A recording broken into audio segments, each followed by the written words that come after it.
4,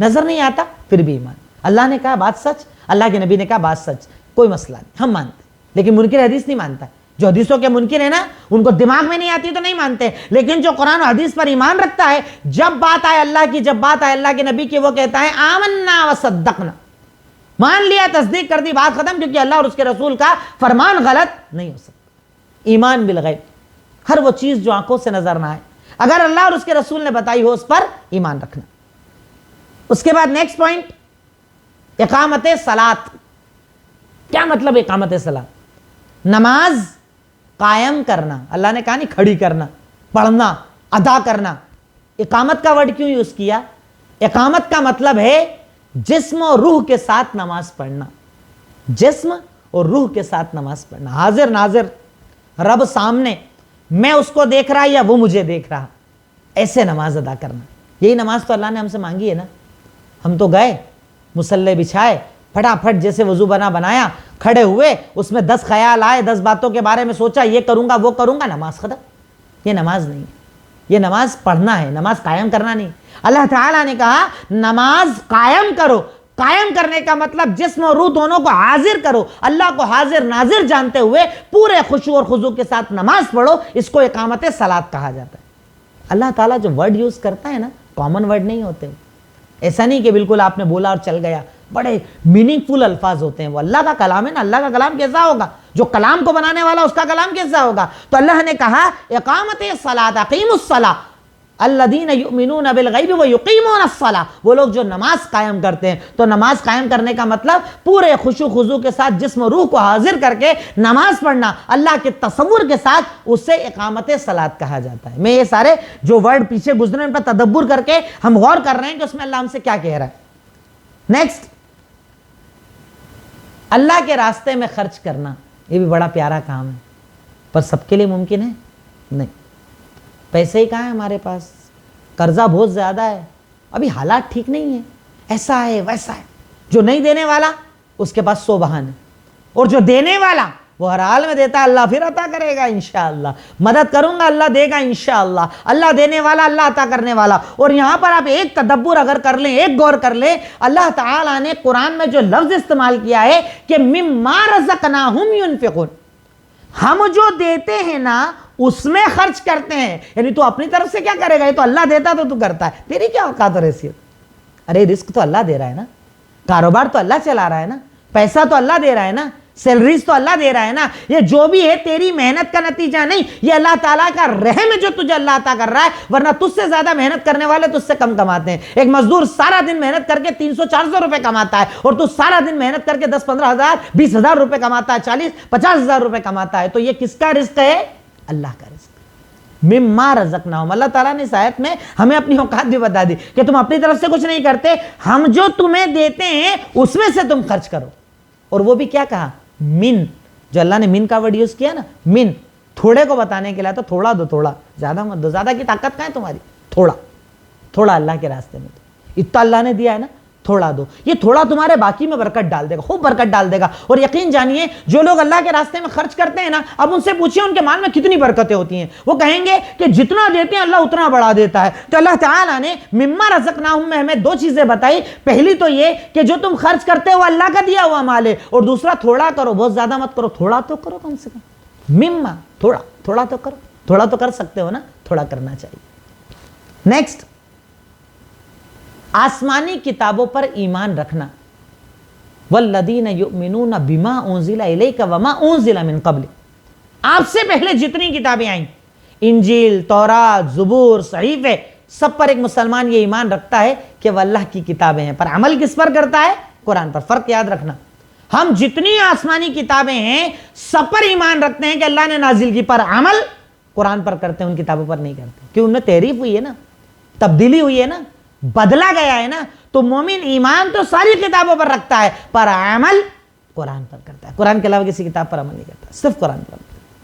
ایمان بالکتب, کبھی آپ سے کوئی پوچھ لے کہ سورہ بقرہ کی سٹارٹنگ میں اللہ نے کہا والذین یؤمنون بما انزل الیک وما انزل من قبل, جتنا نازل ہوا, جتنا, اس پہ ایمان کا مطلب کیا ہے؟ تو آپ اسے بتائیں گے ایمان کا مطلب یہ ہے کہ ہم ایمان رکھتے ہیں کہ یہ ساری کتابیں اللہ کی طرف سے, پر عمل صرف قرآن پر کرتے ہیں, کیونکہ ان کتابوں میں تحریف ہوئی, قرآن میں کوئی تحریف نہیں ہوئی. نیکسٹ, اس کے بعد قرآن پر ایمان. قرآن پر ایمان. قرآن پر ایمان کا مطلب کیا ہے؟ زبان سے اقرار بھی کرو, دل سے تصدیق بھی کرو, عمل بھی کرو. یعنی ایمان کے جتنے ارکان ہیں ان سب کے ساتھ قرآن کو ماننا, قرآن کو پڑھنا بھی, قرآن کو سننا بھی, قرآن پر عمل بھی, قرآن کو فیصل بھی ماننا, قرآن کو جج بھی ماننا. یعنی قرآن کے مطابق اپنی پوری زندگی گزارنا, یہ قرآن پر ایمان. کہاں ہے ہماری زندگی؟ ہے ہماری زندگی ٹوٹل قرآن کے اپوزٹ. ہم لوگ تو اتنے یعنی دنیا دار لوگ ہیں کہ ایک کوئی مسئلہ ہے, جیسے مثال کے طور پر مجھے کاروبار کرنا ہے, مولوی صاحب بتائیے حلال ہے کہ حرام؟ آپ نے بتایا کہ نہیں حرام. ارے نہیں آپ بول رہے حرام, پر ابھی ماحول الگ چل رہا ہے نا, ادھر بتاؤ.